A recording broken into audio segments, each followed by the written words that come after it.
ହେଲା ରାଜା ଏଭ୍ରିୱେୟାର ରାଜା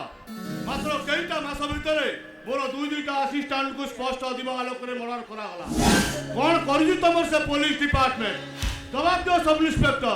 କଲିକତାରୁ ଆସି ଓଡ଼ିଶାରେ ଆତଙ୍କ ସୃଷ୍ଟି କରିଥିବା ସେ ରାଜା ସିଂଙ୍କୁ ଧରିବା ପାଇଁ ଆପଣଙ୍କର ପୋଲିସ ଡିପାର୍ଟମେଣ୍ଟ ଏମିତି ଫଳ ହେଉଛି କ'ଣ ପାଇଁ ଜବାବ ଦିଅ ସବ୍ ଇନ୍ସପେକ୍ଟର ମୋ ପ୍ରଶ୍ନର ଜବାବ ଦିଅ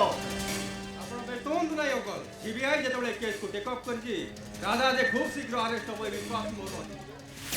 ও রং সিবিআই রাজা সিং এমনি গোটাଏ ପରେ ଗୋଟାଏ ମର୍ଡର କରି ଚାଲିଥିବ ଆଉ ତମ ପୋଲିସ ବାହିନୀ ନିରବ ଦର୍ଶକ ଖାଲି ରହିଥିବ ମାଇଣ୍ଡ ଇଟ୍ ସବ୍ ଇନ୍ସପେକ୍ଟର ଏଇଟା ହେଉଛି ଏ ନିରୀହ ଜନସାଧାରଣଙ୍କର ପ୍ରଶ୍ନ ଆଉ ଏ ଦେଶ ତାର ପ୍ରଶ୍ନ ତା ପୂର୍ବରୁ ପୋଲିସ ସବ୍ ଇନ୍ସପେକ୍ଟର ହିସାବରେ ମୋର ଆପଣଙ୍କୁ ଗୋଟେ ପ୍ରଶ୍ନ ହ୍ୱାଟ୍ রাজা সিং মর্ডর করে দিবা দুইটা অসামাজিক গুন্ডা বদমাস আপনার আসিস্টান্ট হেলে কেমিতি সে অসামাজিক গুন্ডা বদমাস প্রতি আপনার ডর নথিলা বেলে রাজা সিং কো আরেস্ট করিয়া পাই জেল কাইবি হোল্ড ইওর টং সব ইন্সপেক্টর হোল্ড ইওর টং তা মানে তুমি কইবা পাই চাହୁଛ ମୁଁ ଗୋଟେ ଅସାମାଜିକ ଆଉ ଗୁଣ୍ଡା ବଦମାସ ମୋ କଥାଟା ଏକ୍ଜାକ୍ଟଲି ସେ ଅନୁଭବ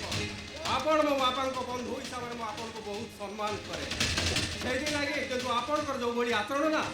ଆପଣଙ୍କ ପାଇଁ ଦିନେ ନା ଦିନେ କାଳ ହବ ଆଉ ଆପଣଙ୍କୁ ନେଇ ପୋଲିସ ତାର ନୂଆ ଇନଭେଷ୍ଟିଗେସନ ଷ୍ଟାର୍ଟ କମାଲ ସବ୍ ଇନ୍ସପେକ୍ଟର କମାଲ ଏ ଲାଲା ଜଗଦେବ 10ଟା କ୍ୟାବିନେଟ ମିନିଷ୍ଟରକୁ ଆଙ୍ଗୁଠି ଇସାରାରେ ଲଚଉଥିବା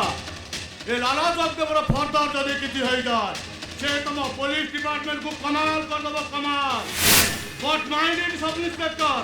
24 ଘଣ୍ଟା ଭିତରେ ମୁଁ ରାଜା ସିଂର ଆରେଷ୍ଟ ଚାହେଁ ବାଇ ଏନି ମିନିଟ୍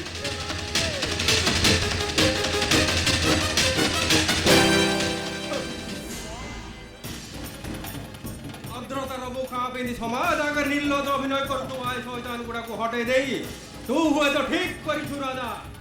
ଆଜି ତୋ ପାଖରେ ଆଇନ କାନୁନ ହାର ମାନି ଯାଇଛି ହାର